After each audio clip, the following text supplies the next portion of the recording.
Recently हमारे finance minister Shrimati Nirmala Sitharaman जी ने एक आत्मनिर्भर पैकेज का अनाउंसमेंट किया था। आत्मनिर्भर भारत पैकेज का अनाउंसमेंट किया था। उसके फर्स्ट फेज में 5.94 लाख करोड़ का उन्होंने पैकेज अनाउंस किया, जिसमें सबसे पहला इंपॉर्टेंस दिया गया था एमएसएमई को, जिसको सबसे ज्यादा अमाउंट का कंट्रीब्यूशन दिया गया है, that is 3 lakh crore. 3 lakh crore emergency credit guarantee के अंडर दिया गया था और जिससे 45 लाख यूनिट्स को बेनिफिट होने वाला था। बट ये एक्चुअली एमएसएमई है क्या और उसका डेफिनेशन क्या है, ये आज हम लोग देखने वाले हैं। तो welcome to my channel banking goals. मैं हूं दिव्या और हम लोग देखने वाले हैं एमएसएमई का डेफिनेशन। सबसे पहले डेफिनेशन ऑफ एमएसएमई रिवाइज्ड। अब ये रिवाइज क्यों है? अब तक जब तक ये पैकेज अनाउंस नहीं हुआ था तो ये एमएसएमई का डेफिनेशन बहुत अलग था, पर जब से ये पैकेज अनाउंस हुआ और जिस दिन हुआ तब से इसका डेफिनेशन में 2 बार रिवीजन किया गया है। तो पहले जो डेफिनेशन थी उसको एक बार चेंज किया गया। अब रिसेंटली हम कल या परसों में ही ये एमएसएमई डेफिनेशन को एक थोड़ा सा और लिटिल बिट रिवाइज किया गया है। तो एमएसएमई होता क्या है? तो micro small and medium enterprise. Simple, MSME का फुल फॉर्म है micro small and medium enterprise. मतलब कोई भी एंटरप्राइज, उसका क्लासिफिकेशन माइक्रो, स्मॉल और मीडियम, ये 3 चीजों में होता है। बट ये एमएसएमई पे इतना ज्यादा जोर क्यों दिया गया है? एमएसएमई इतना बेनिफिशियल क्यों है? तो इसीलिए है क्योंकि वो एक चीपर लोन है, उसपे जो रेट ऑफ इंटरेस्ट है वो कम है कंपेयर टू अदर लोन्स। तो एमएसएमई इसीलिए ज्यादा उस पर फोकस किया जाता है क्योंकि ये सारे जो माइक्रो, स्मॉल और मीडियम एंटरप्राइज, इनका कंट्रीब्यूशन गवर्नमेंट को बहुत ज्यादा है। ठीक है, हमारे कंट्री के प्रोडक्शन में सबसे ज्यादा कंट्रीब्यूशन एमएसएमई का है। तो इसीलिए इस लोन देने के लिए जो रेट ऑफ इंटरेस्ट है वो बहुत कम होता है। साथ ही में गवर्नमेंट बहुत सारी रिबेट्स प्रोवाइड करती है, मतलब बहुत सारे डिस्काउंट्स देती है एमएसएमई कस्टमर्स को। वैसे ही जो गवर्नमेंट टेंडर्स है वो भी एमएसएमई के लिए ओपन रहते हैं। और ये इम्पोर्टेंट, सबसे ज्यादा इम्पोर्टेंट ये है कि ये एक प्रायोरिटी सेक्टर लेंडिंग है। प्रायोरिटी मतलब होता है इम्पोर्टेंट, सबसे मतलब बहुत ज्यादा जिसपे जोर दिया गया था, जैसे एजुकेशन, होम, ये सारी बेसिक नेसेसिटीज है, वैसे ही ये भी प्रायोरिटी सेक्टर लेंडिंग में आता है। एमएसएमई इतना इम्पोर्टेंट क्यों है? Why is MSME so important? Because 45% of the total industrial employment, मतलब पूरे जो इंडस्ट्रीज की एम्प्लॉयमेंट है, वर्क फोर्स है, उसमें 45% एमएसएमई क्षेत्र से ही आते हैं। वैसे ही 50% ऑफ द टोटल एक्सपोर्ट, मतलब सारे जो एक्सपोर्ट होते हैं, टोटल एक्सपोर्ट जो है, ये हमारे कंट्री से बाहर जो प्रोडक्ट्स बेचे जाते हैं उसमें से 50% मतलब आधा वो एमएसएमई सेक्टर से आता है। वैसे ही 95% ऑफ ऑल इंडस्ट्रियल यूनिट्स, मतलब जो इंडस्ट्रियल यूनिट्स है, पूरे इंडस्ट्रीज है, एक एक यूनिट मतलब एक एक एंटरप्राइज, उसमें से 95% का एमएसएमई है।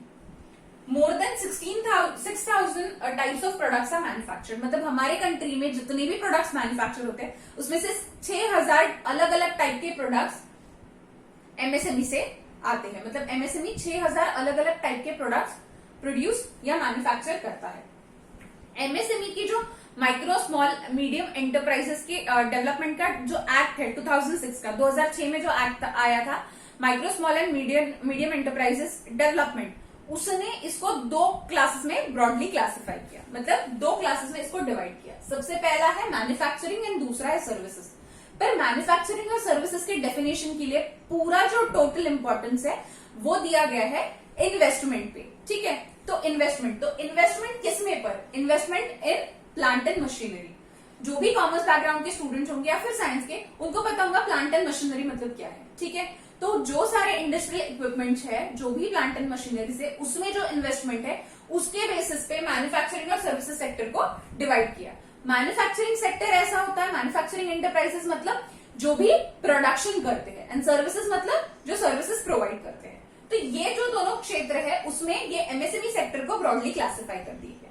तो एमएसएमई मतलब सबसे पहले तो micro unit, small unit, medium unit. तो किस बेसिस पे ये माइक्रो, स्मॉल, मीडियम यूनिट का डिफरेंशिएशन होता है, मतलब किस तरीके से इसको डिवाइड किया जाता है कि माइक्रो यूनिट कौन सा है, स्मॉल यूनिट कौन सा है, मीडियम यूनिट कौन सा है।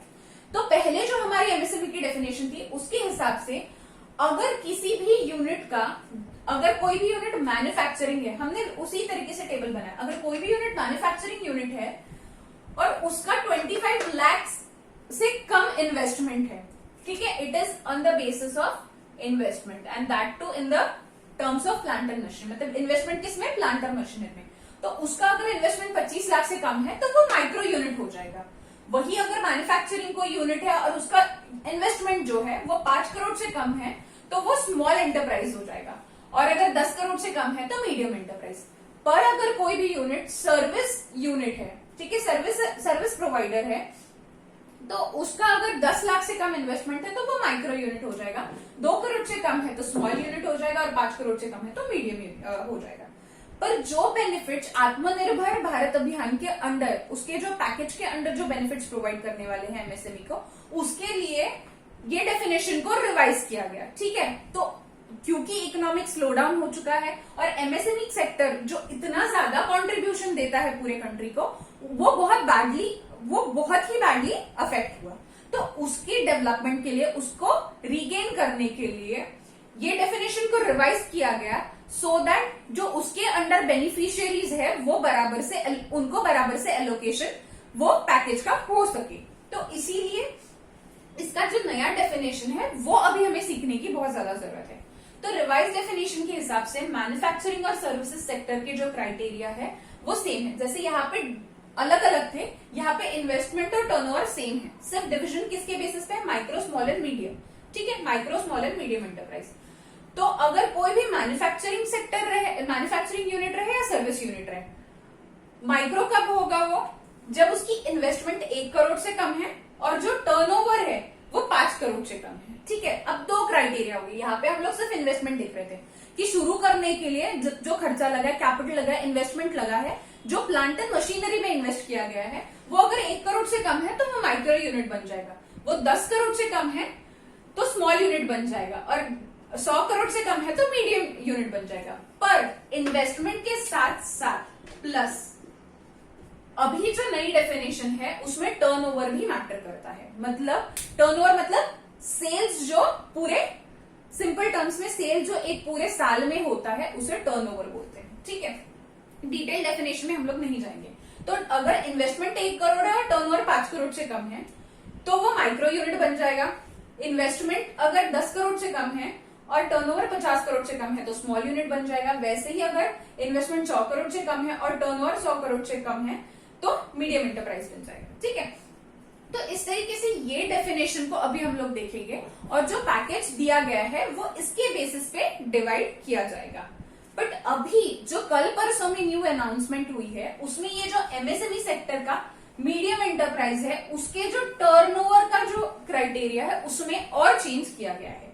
मतलब जब पैकेज अनाउंस किया तब ये डेफिनेशन से ये डेफिनेशन को रिवाइज किया गया, बट अभी जब परसों अनाउंसमेंट की गई है उसमें जो इसका टर्नओवर का जो अमाउंट है उसे बदल के 250 करोड़ कर दिया गया है, ठीक है, 250 करोड़। मतलब अगर कोई भी यूनिट को, कोई भी एंटरप्राइज को मीडियम एंटरप्राइज टर्म करना है या फिर मीडियम एंटरप्राइज के हिसाब से उस पर रूल्स, रेगुलेशन, ऑब्लिगेशन और बेनिफिट्स देने हैं, साथ ही में बेनिफिट्स भी देने हैं, तो उसका इन्वेस्टमेंट 100 करोड़ से कम है अगर, और टर्नओवर जो 100 करोड़ था रिवाइज हिसाब से वो 250 करोड़ है अगर, मतलब अगर 100 करोड़ से कम इन्वेस्टमेंट है और 250 करोड़ से कम अगर उसका टर्नओवर है तब उसे मीडियम एंटरप्राइज टर्म किया जाएगा। तो हमारा ये पूरा डिस्कशन का मुद्दा 2 वजह से था, क्योंकि हमें एमएसएमई की डेफिनेशन भी समझ में आ गई, दूसरी चीज की वो इतना इंपॉर्टेंट क्यों है और उस पर इतना ज्यादा एलोकेशन क्यों किया गया है।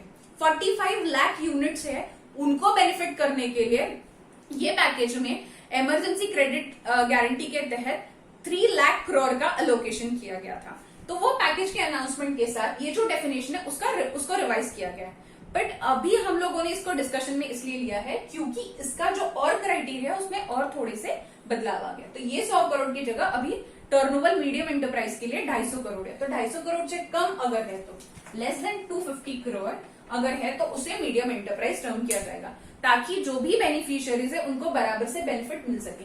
क्योंकि अगर 100 करोड़ से कम है तो ऊपर वाले जो है उनको वो पैकेज का बेनिफिट नहीं मिल रहा था। मतलब अगर किसी का 120 करोड़ या फिर 150 करोड़ अगर टर्नओवर है या 200 करोड़ है और इन्वेस्टमेंट 100 करोड़ से कम है तो उसे मीडियम एंटरप्राइज नहीं टर्म किया जा रहा था। इसीलिए बहुत बेनिफिशियरीज को और उसमें एड अप करने के लिए जो लोगों को फायदा नहीं पहुंचा है उन लोगों को इसका फायदा मिले, इसीलिए ये जो एंटरप्राइजेस है उसका टर्नओवर का अमाउंट 250 करोड़ कर दिया गया है।